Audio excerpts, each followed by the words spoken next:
Hi, I'm I'm so happy to see you somewhere besides the internet. Well, I mean, I guess we're still kind of on the internet, but we're it's off not of in a social Instagram though. media. Yeah. Right.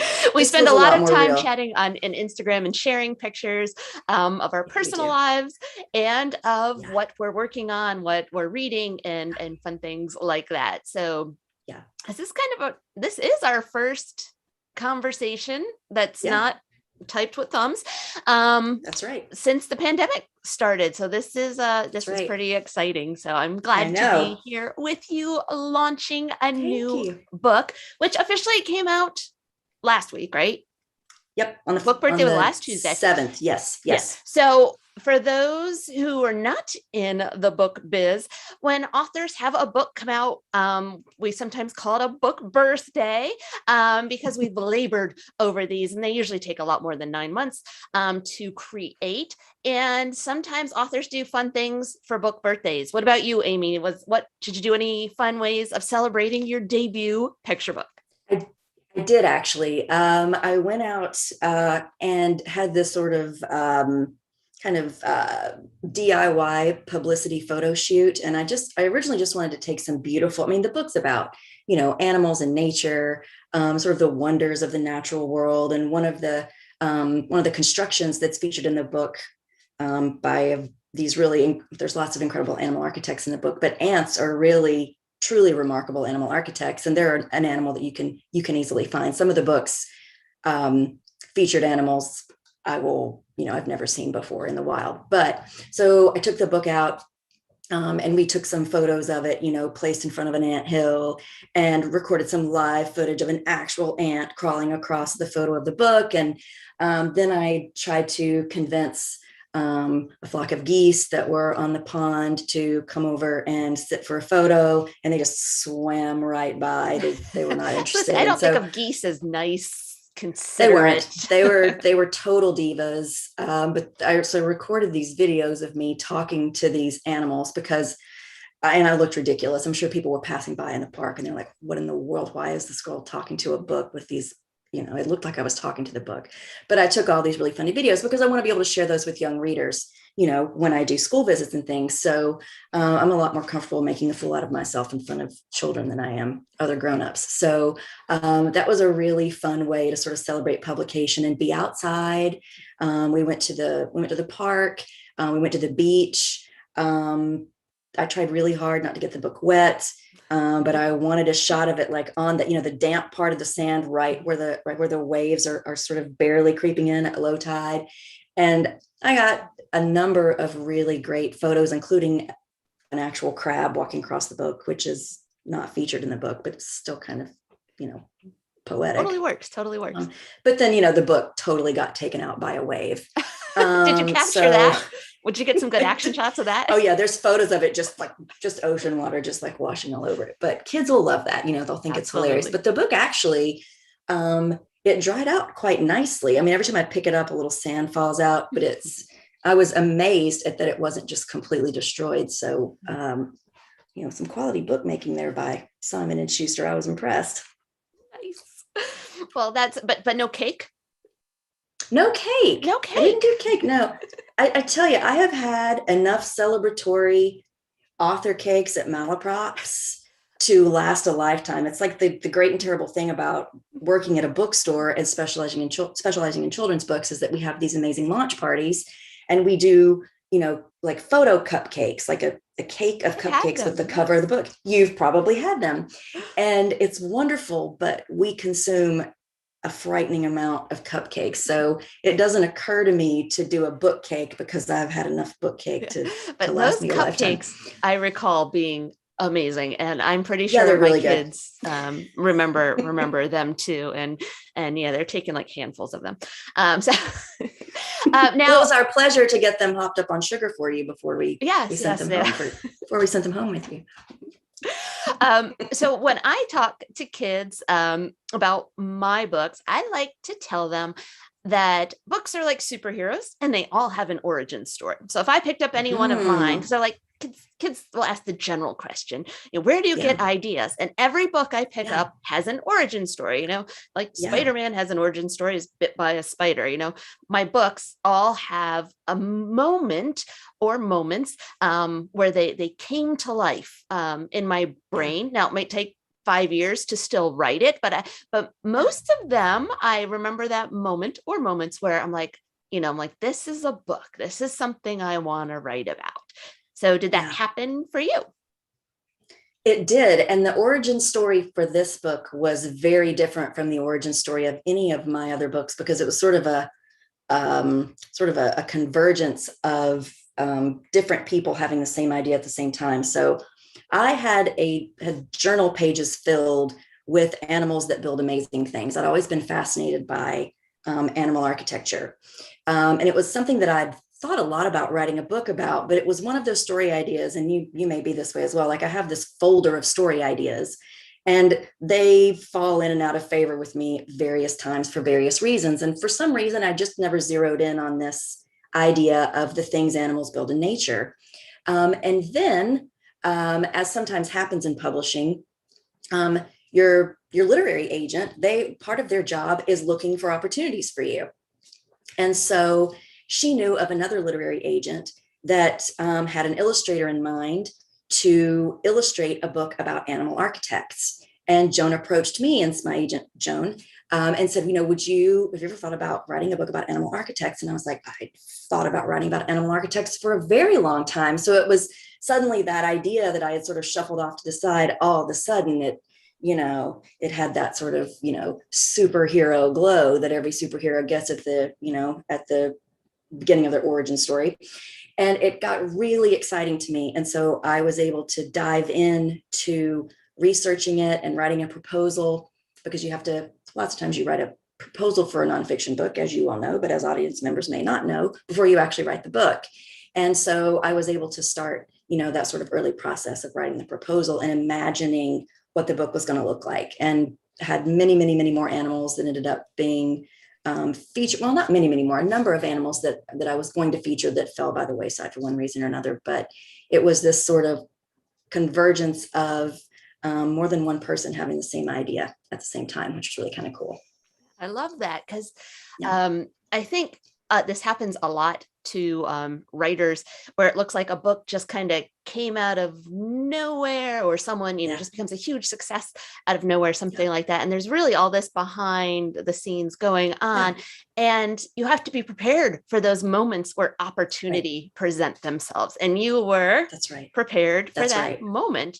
And Right. it all came together. So that's pretty cool. And I love also what you said about having notebooks or folders of ideas. And since we were Yeah. talking sciencey stuff, I just read a book by a Harvard um, astronomer, and Yeah. he keeps a folder of ideas of things that he wants to write about and Mhm. discover, like what's Wow. black, he does the black hole initiative and stuff like that. So I think Wow. there's that connection of science and art, having these folders, Absolutely. having these journals, writing it down, because Yeah. sometimes people want us to diverge. They want us to be either Yeah. artist or scientist, and there's so That's much right. connecting us. So That's I exactly love right. I I love agree that, totally. what you said Yeah. about that too. All right, so let's take a deep dive into Okay. the book.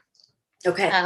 The first thing I want to talk about, you kind of already mentioned, is the quality of this book. Yeah. First, it's longer than a standard picture book, if you want to Mhm. mention that. And also the Mhm. paper in it is Yeah. very thick, and it's like a Yeah. matte finish. It's a bit different Yeah. than some of the books that you might pick up. It's beautiful. So I just want, if you want to Yeah. talk about the kind of the construction, because it really struck me as someone who holds a Yeah. lot of books.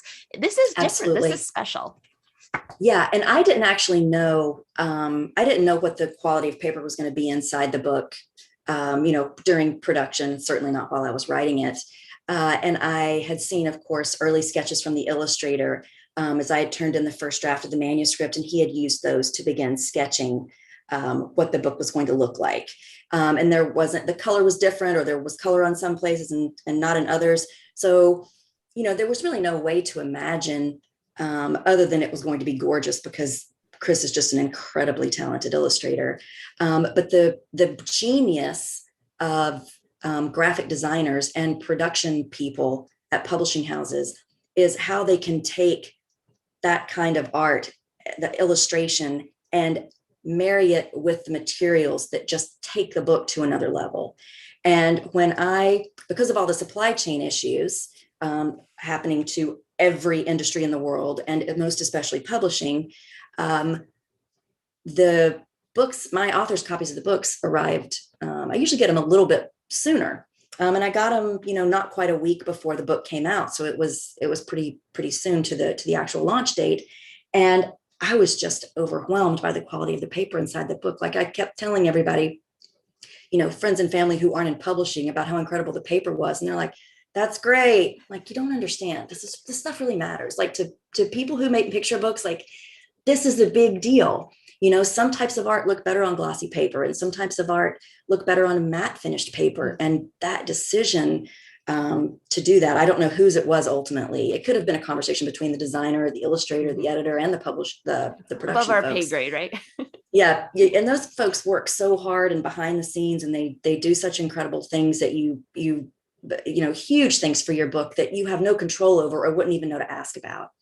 And I was just so overjoyed at how beautiful and thick the paper is inside the book. It just makes it a really pleasing, I think, tactile experience. If you read a lot of picture books, if you're a picture book maker, or if you're an aspiring picture book maker, paying attention to the experience that you have physically when you read a picture book is really, it's important because when you become aware of it, it really impacts how you're able to enjoy the book. It takes the experience to this whole other sensory level. And having a book that was published that pays such close attention to that reader experience and the power of the page turns, I think it just took this book to a level that I hadn't anticipated. I knew it was going to be beautiful because I was such a huge fan of the illustrators, but the book making itself was just really top notch. I was so pleased. And that's why everybody needs to get a copy of it, because you got to feel this. You got to hold this book. Right. we cannot do it justice on the screen. We can't. It's noticeably, I don't want to say superior, but it's noticeable. It's a quality that's noticeable. And there are more pages, right? Was I? Yes. Okay. Yeah. I didn't count. Do you know the page? It's not.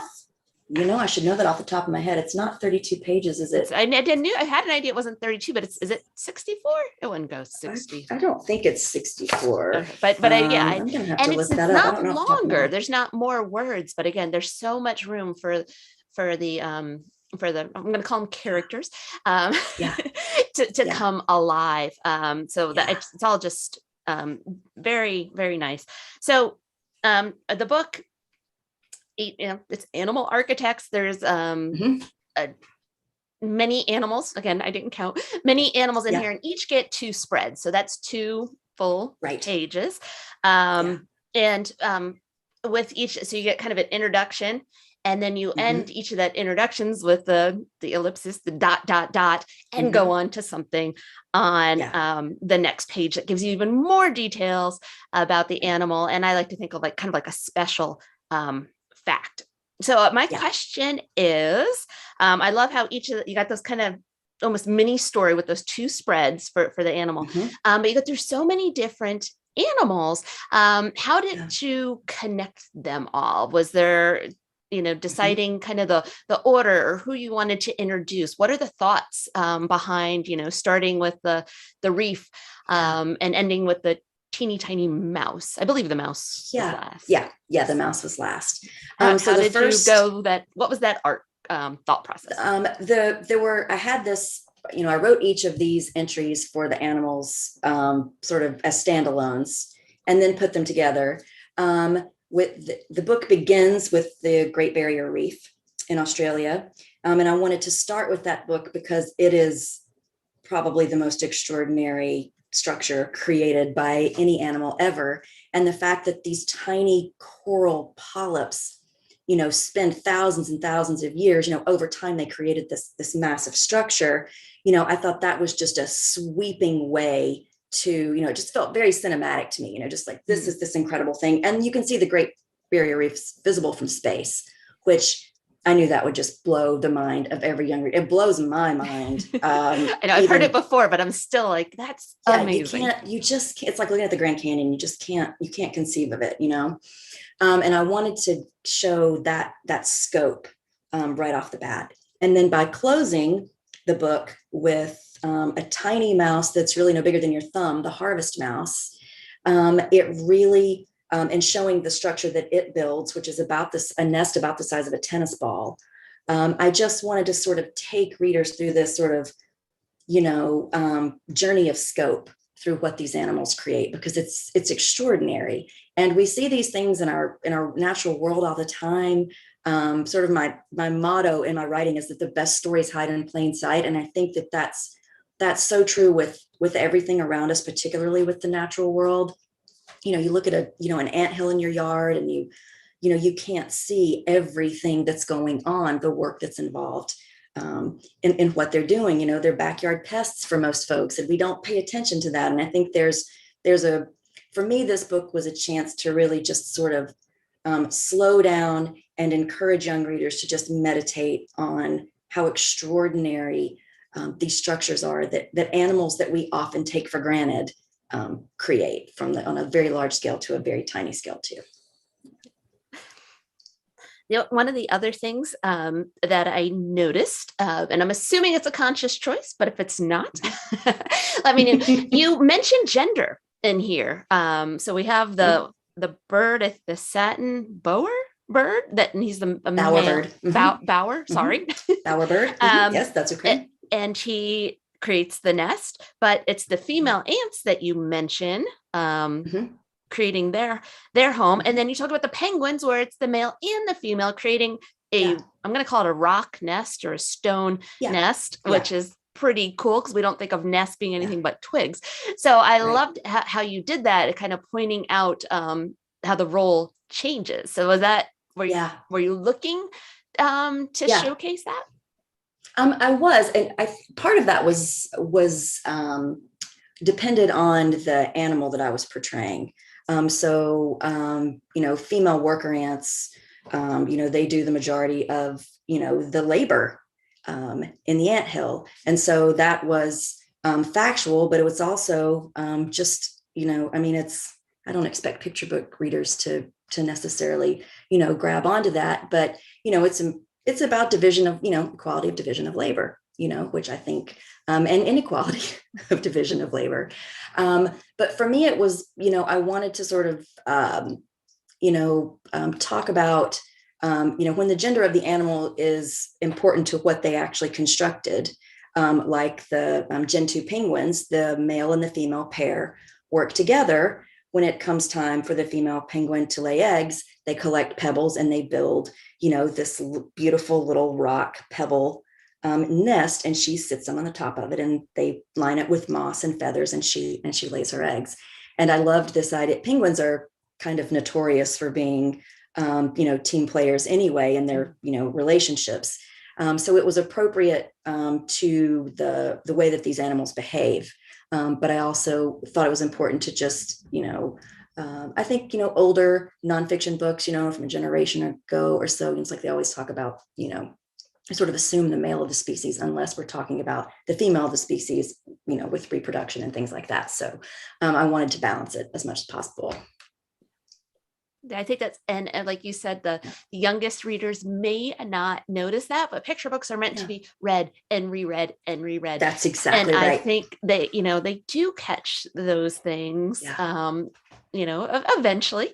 I hope they do. Maybe maybe it doesn't, we're not trying to hit them upside the head on the first read or anything like that, but I think they will notice that, like you said, the division of labor in the animal kingdom. It's not always female animals in reproduction. So that, I thought that was kind of cool. And again, I love the teamwork part, the mom and dad penguin. That's just, it's always kind of heartwarming, isn't it, with penguins, how they It is, I know. And they're Antarctic animals. So I just picture them on this cold, lonely, like just bitterly cold beach, and she's gonna lay eggs. and they're working together so hard. I mean, it's just like it's moving to me, Yes. to really look at closely at these animals and how they survive, how they get by, to a degree that is, miraculous, I think, most times. Yeah. So as I kind of mentioned that I feel like the best facts were after the ... the second the second spread with the animals. So we talk about like the reef being seen from space. With the prairie dogs, you mentioned, I think it's 400 million in a dog town. Like that's the number of prairie dogs that in the largest dog town.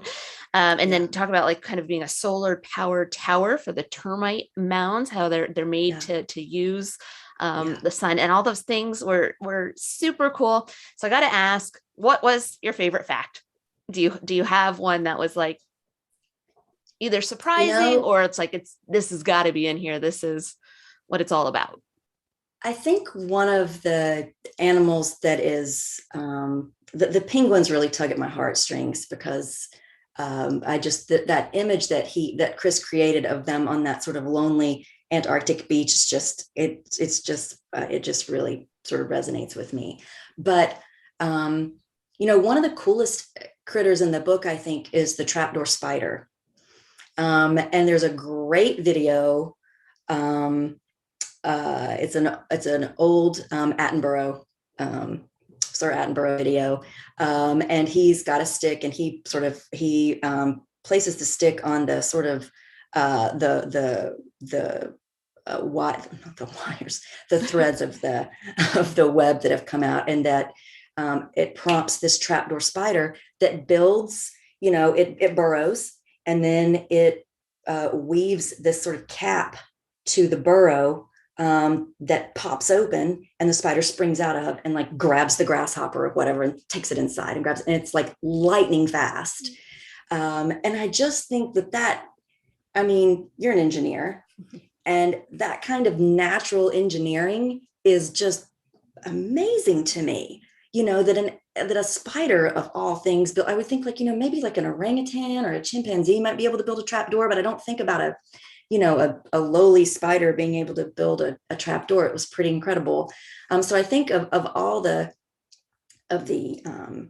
animal constructions in the book, the trapdoor is the one that just sort of blows my mind, because the spider's basically an engineer. It's kind of amazing. That's awesome. And I have a background in engineering, and I was a mechanical engineer. So that means things in motion. So I design things in motion. Well, civil engineers are usually designing things that are still, bridges, buildings, and such. So maybe we think of animal architects as civil engineers more. And this spider is definitely a mechanical engineer, which, my heart. Put it in motion, baby. That's awesome. That's right. So do you want to take this time to share? I feel like we've been talking and people need to see it. So let's share some of the book. Yeah, so I've got a few, no, it's not the whole book, but I've got I picked several spreads that I can share with you. Bear with me 1 second and I will get this going. Technology is awesome when it works. Technology is awesome. Here we go. So far, so good. All right. This is the cover. Obviously, these are the beautiful end papers that Chris illustrated that look like blueprints in nature, which just absolutely gorgeous. They're brilliant. Yeah, he's so talented. Did you know the natural world is a construction zone? Whether they are large or small, in the ocean or on land, animals are amazing architects. Imagine working on a project for 10,000 years. That's what this coral's been doing. I've actually got to move this. Whoops, sorry. I can't see because of my window. Bear with me, guys. Imagine working on a project for 10,000 years. That's what this coral's been doing. These tiny larvae have been building reefs for what feels like forever to create ... this undersea city.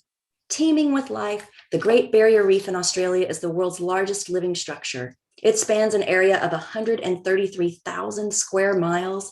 It's even visible from outer space. Oh, I'm so sorry, everyone. Here we go. This tiny ant is one mighty mover. The load of dirt she hauls from the anthill weighs more than her body. It's a good thing she's not alone. Beneath the anthill, millions more female worker ants are constructing a colony. Deep in their underground home, the ants dig a roller coaster network of tunnels and trails. Together, these industrious insects can remove 2,205 pounds of earth per year. That's a ton of dirt.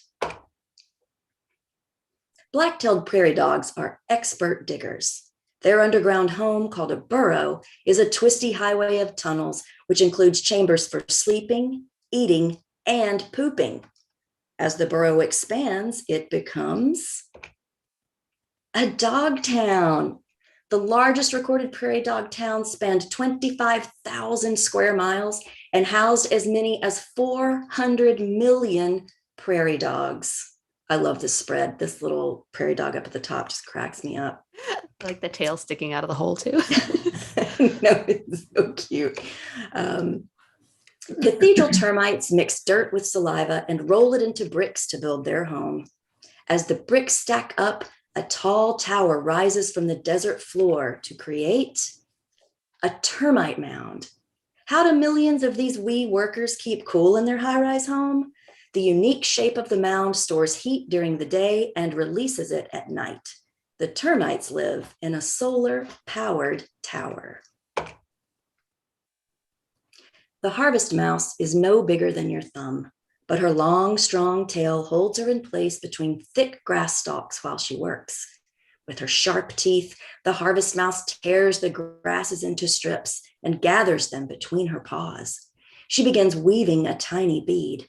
In 2 days' time, the bead grows bigger and eventually becomes a mouse house, a tennis ball-sized nest safely suspended in a forest of reeds. Everywhere you look, animal architects are hard at work, designing, building, and decorating their amazing animal kingdom.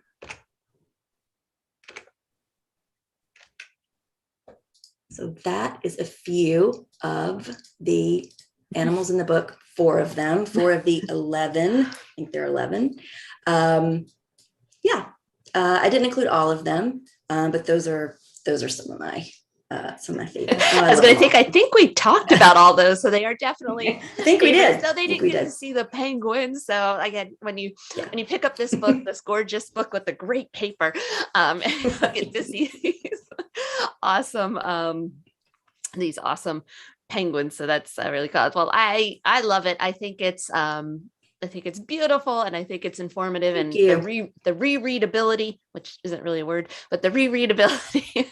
I can imagine young science minds loving this.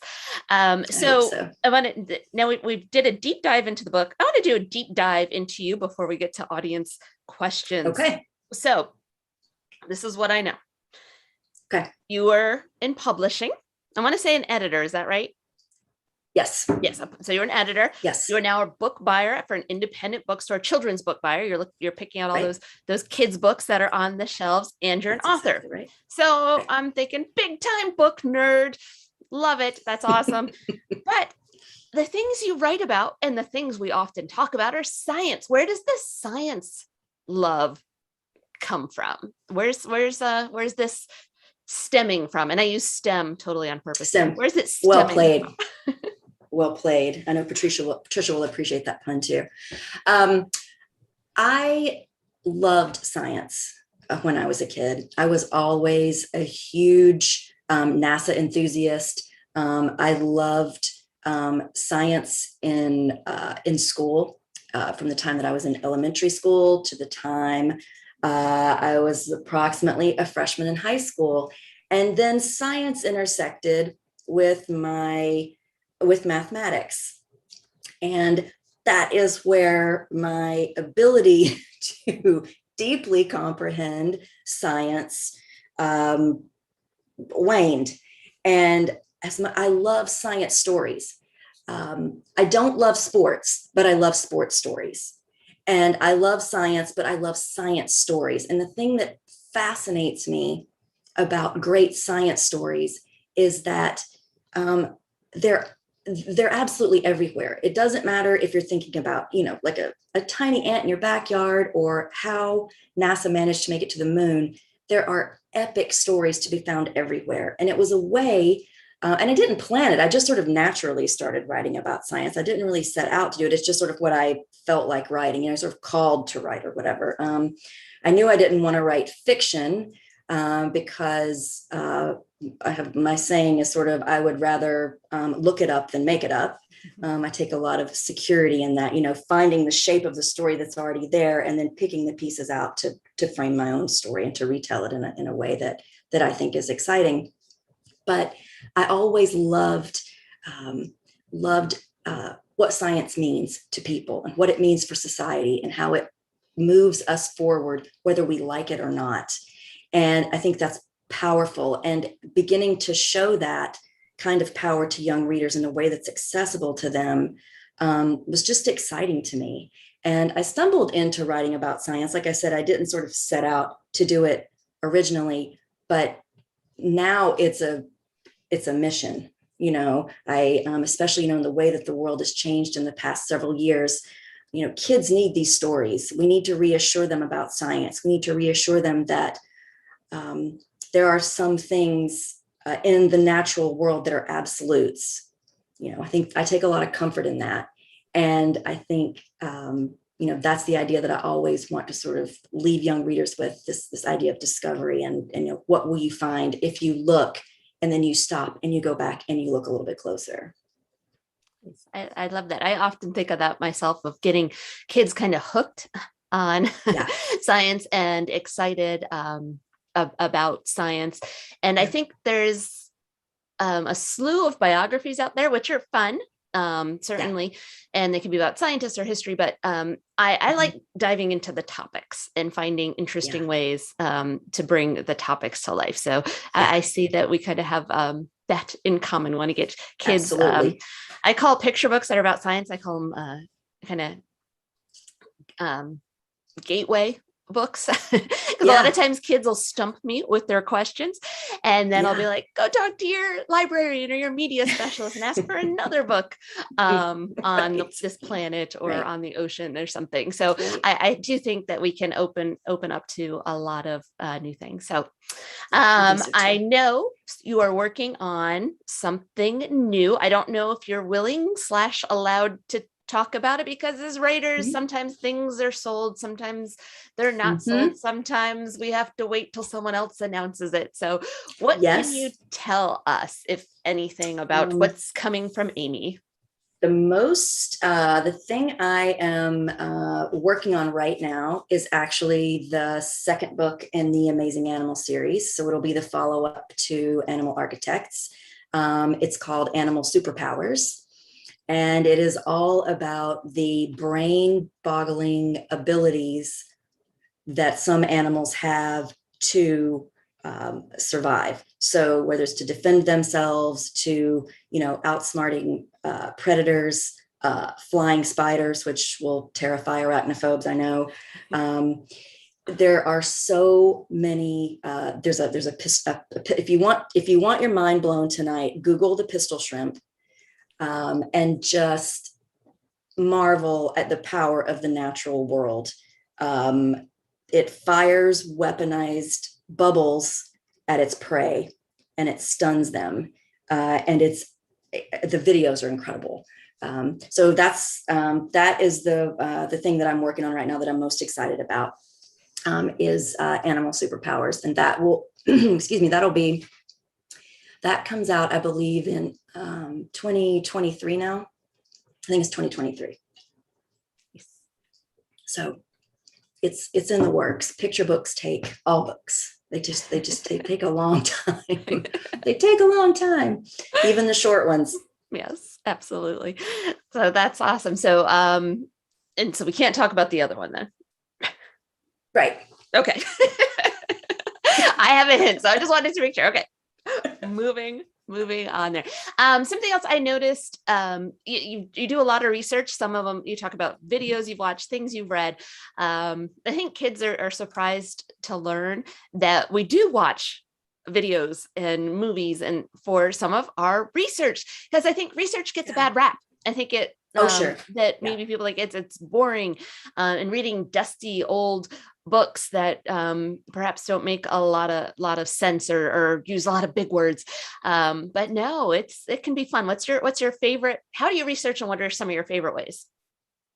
One of my favorite ways it's evolved a lot. A lot of the way that I research books changed as I was writing In the Shadow of the Moon, which is narrative nonfiction for young adults. And it's a very much longer, more detailed type of book.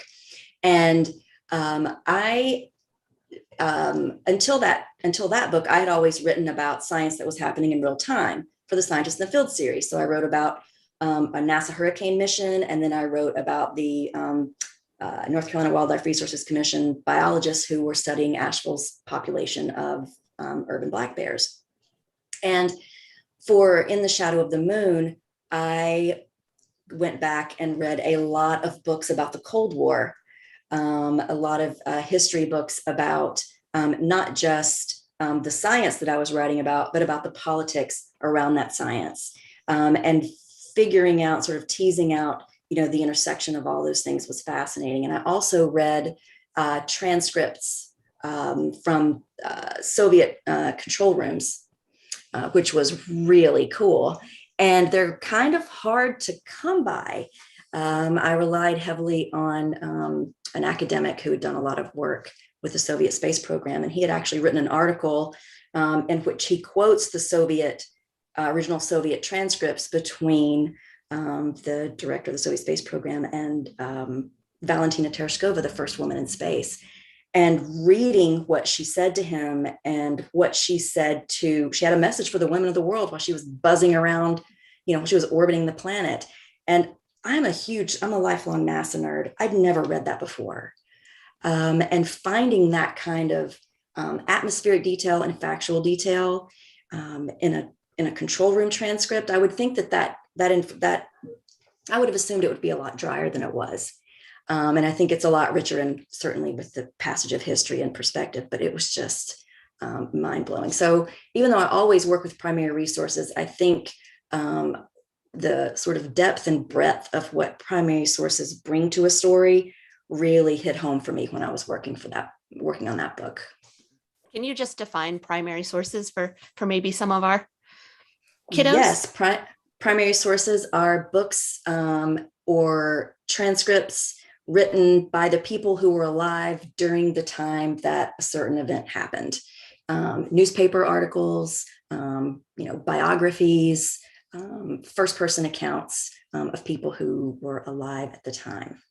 The diaries, the letters, letters, court transcripts. Not books written about them, but those primary, which is exactly right. Which is a kind of a scavenger hunt to go find these things, which which is fun. That's another part of it too, going to find these things, because at least with the Shadow book, you got to travel.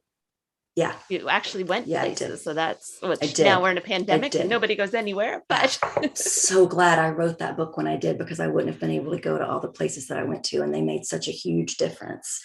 So I was really grateful for that. Nice.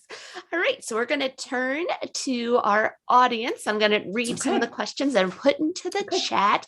We've gone over, we've hit on some of them. So Janet D put up a question that says, any great facts that you had to leave out from our Animal Architects book? I'm trying to think if I can think of something. I edited this manuscript a lot because it was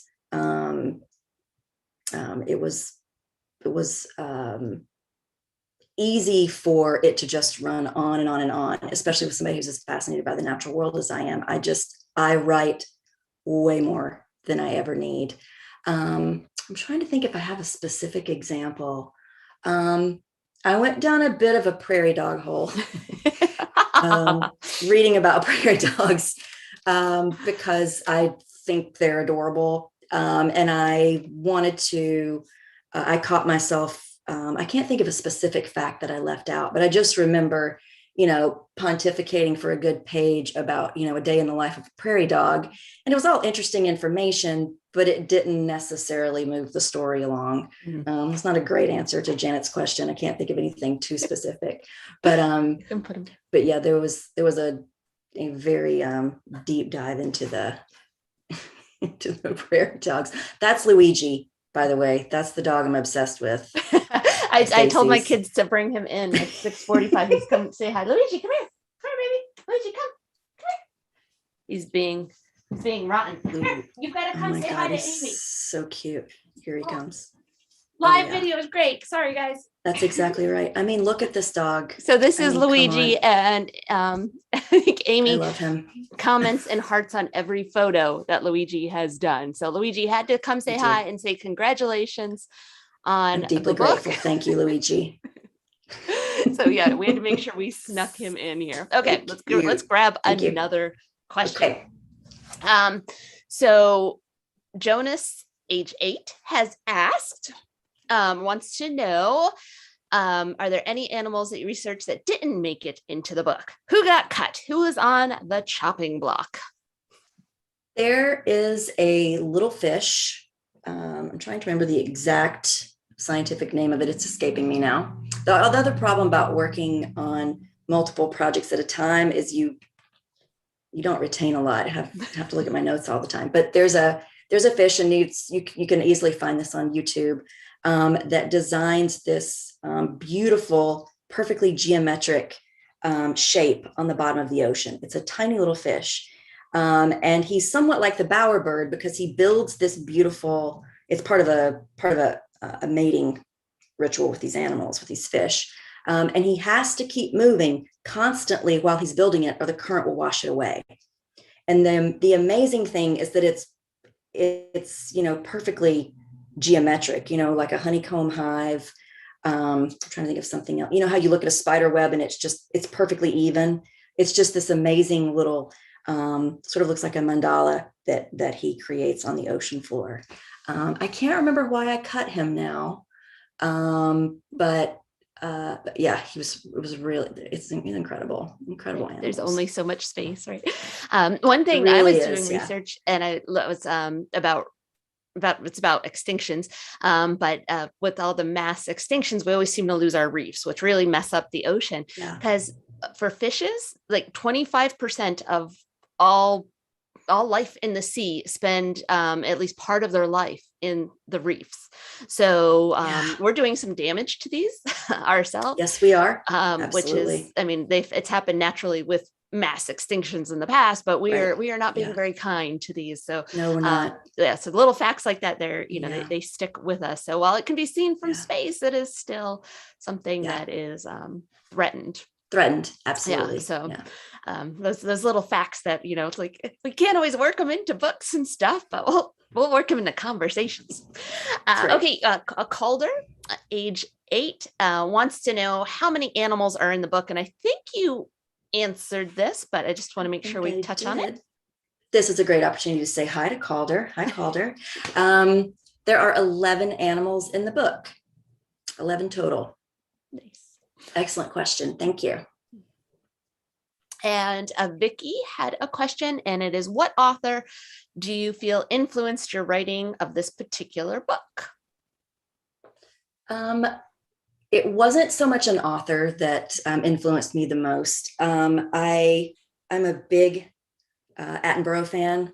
I love his sort of whispered delivery, when he's narrating what's happening and these incredible stories that he tells, and that up close connection to the natural world that he does between the viewer and the camera is what I wanted to try to create for the picture book reader and maybe the person sharing the book with them, because picture books are typically designed to be read between, a parent and a child, although many grownups read picture books, and hooray for them. We should all be reading picture books.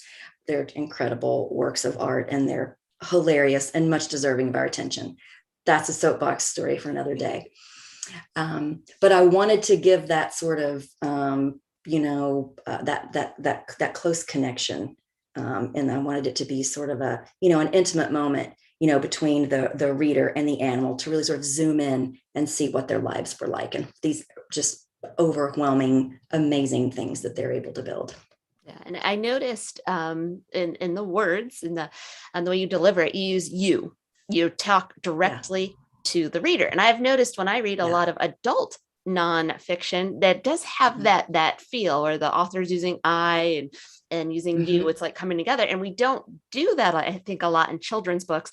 So now that you mentioned David Attenborough, that I can see that. I'm like, oh, that's like, I noticed it, but I'm like, oh, now I really see that neat connection. That's awesome. So yeah, I think drawing the readers in, especially for I think this book is beautiful and informative.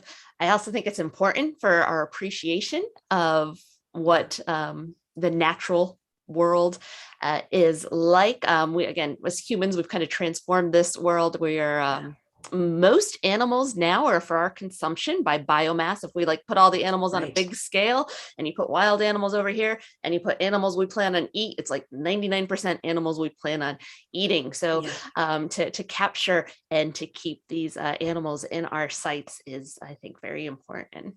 But me too. So there's no other questions I am seeing from the audience. So let's talk about what we're reading and enjoying. So what are you diving into when you have a couple minutes? I am reading The Rise and Fall of the Dinosaurs by Steve. Is it Brusatti? Do you know? Bruce? Sure. That's what when Amy showed me the book. Yeah. I'm like, I have that book. We both have the same book. He writes with this, there's several nonfiction books that I've read for adults over the past several years that have really touched me. One was Lab Girl by Hope Jaron. And I love that. And the other was The Dinosaur Artist. If you've not read The Dinosaur Artist, I cannot recommend it highly enough. It's a true story, a dinosaur fossil heist. And the author, Paige Williams, writes with this casual, accessible style while she's using these, 14 letter length words to describe these dinosaurs. And yet you just breeze right through the book because her delivery, she has such a light touch. It's like hanging out with the coolest person at a cocktail party. I tell this to everybody that I hand sell this book to. And this guy, Steve Brusatti, I hope I'm pronouncing his name correctly. I need to see if he's been interviewed by someone so I can double check that pronunciation, but he takes you from the Precambrian dinosaur animals lived before the dinosaurs through the dinosaurs and their extinction. And it's this massive swath of time, but it just breezes by. I mean, he's got such a light touch. He knows what he's talking about. He's a renowned paleontologist himself. But it is, it's just mind-boggling, especially thinking about extinction events. And certainly I'm a huge dinosaur fan.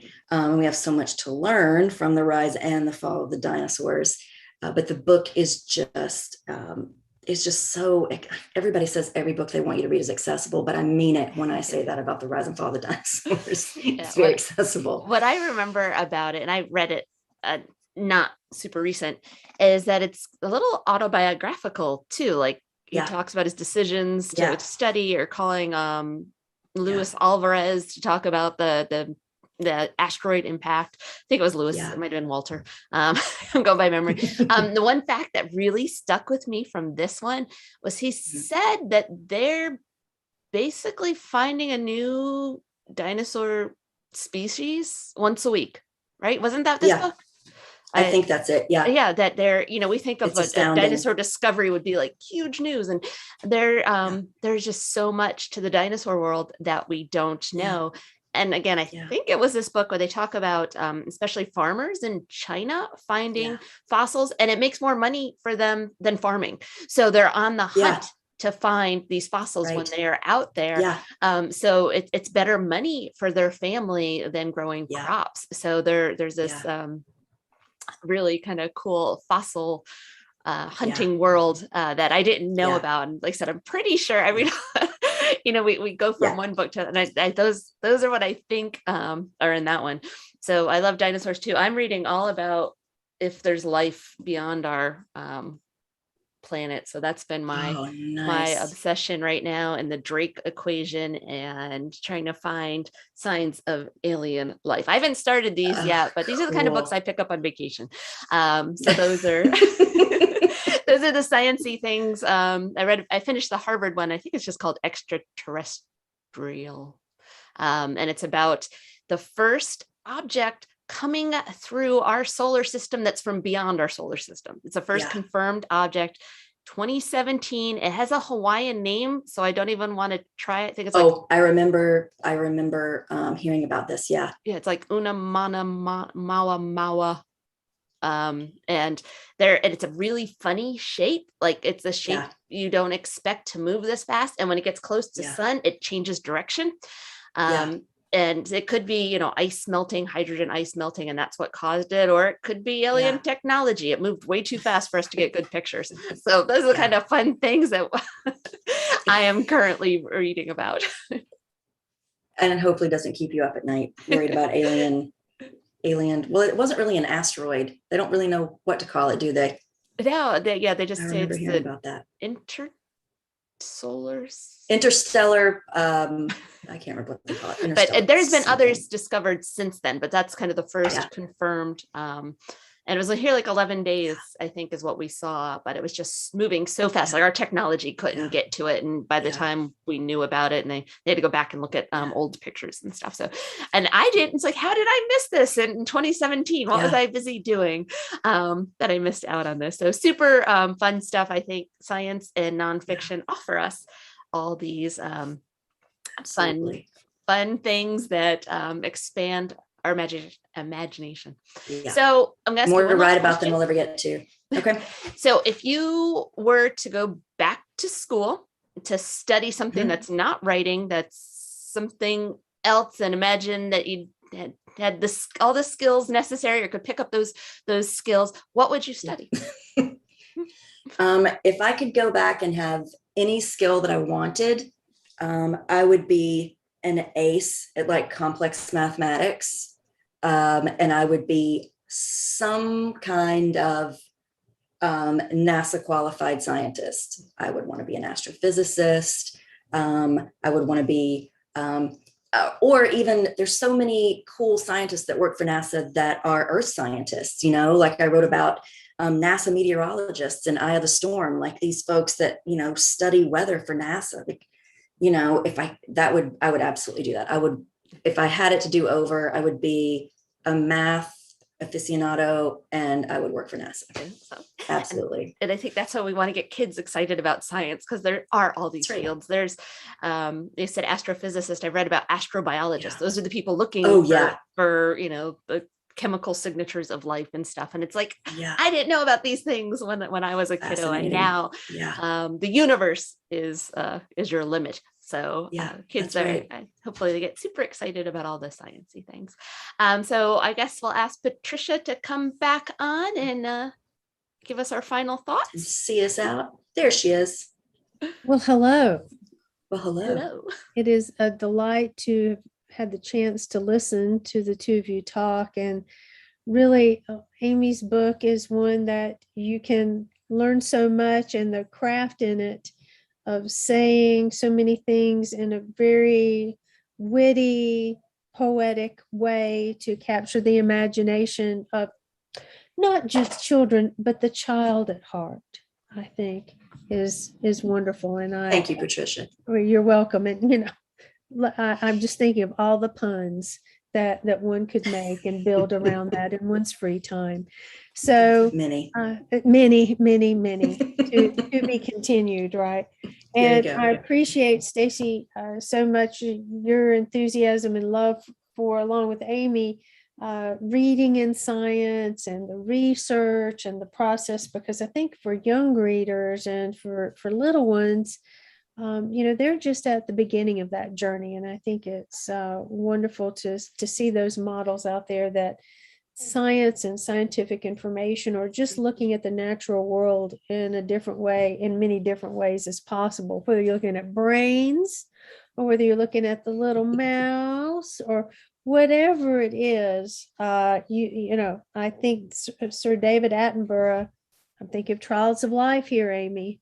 I had to think of Trials of Life. We always, there's more to learn, and there's so many different ways to learn it. And I appreciate Animal Architects for bringing that story to us. And the illustrations are just fantastic. What a great creative marriage there, I'll say. I think so too. And I was going to mention while Stacy and I were talking, shameless plug for Brains more than a zombie snack. It's hilarious and so smart and clever. Stacy's, I just have to crow about her for 1 second. Like all of her books have this unique perspective. She has this voice that just rings through all the stories. And when I was ordering books for Malaprops, and I see their books are going to come out, you know, a season or two in advance, and this one just sort of comes across my screen and like squealed out loud, because of course Stacy writes about zombies, or the Brains from the perspective of, you know, of zombies. So it's delightful. And I'm so grateful to you for doing this tonight. It was wonderful. I'm so glad we could talk on a platform other than Instagram for change. This is really nice. And next year, let's do it in person or 2023 when the next animal one comes up. And there'll be cupcakes, but I'm only coming for cupcakes. Okay, we'll get you some cupcakes. That's not a problem. Well, I want to thank you both for being here this evening. Amy Cherrix has been in conversation with Stacy McAnulty. Amy's latest book, one of many to follow. She and Stacy are just sort of trading books, and just making it happen there for young readers. Amy's latest book, Animal Architects, is available to order at your nearest bookstore. Look for your independent bookstore wherever you live and support them when you can. And Stacy's latest book, Brains! Exclamation point, not just a zombie snack. Well, okay, snack attack. Okay, fair enough. Thank you all. Have a wonderful evening. Many congratulations. Thank you all. Thanks for coming, everybody. Amy. Thank you. I appreciate it. Good night.